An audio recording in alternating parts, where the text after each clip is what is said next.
நான் தான் ராகு. வணக்கம், வாழ்க வளமுடன். எல்லோரும் நன்றாக இருப்பீர்கள். நான் தான் கேது. வணக்கம், வாழ்க வளமுடன்.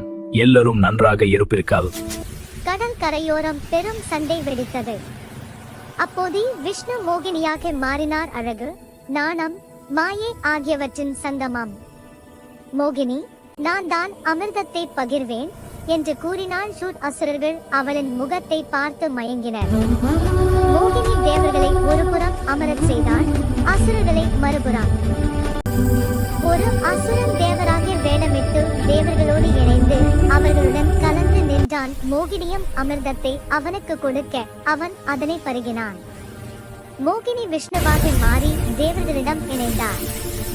அந்த அசுரன் தேவர்களோடு இணைந்ததை அமிர்தத்தை பருகியதனை கண்ட சந்திரன் அதை கவனித்து விஷ்ணுவிடம் சொன்னான்.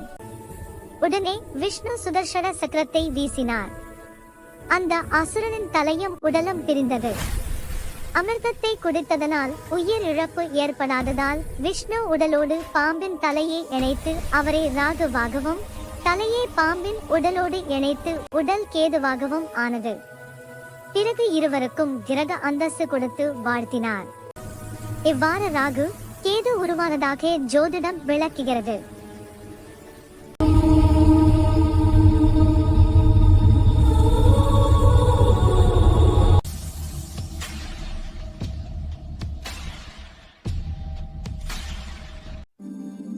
வணக்கம், வாழ்க வளமுடன்.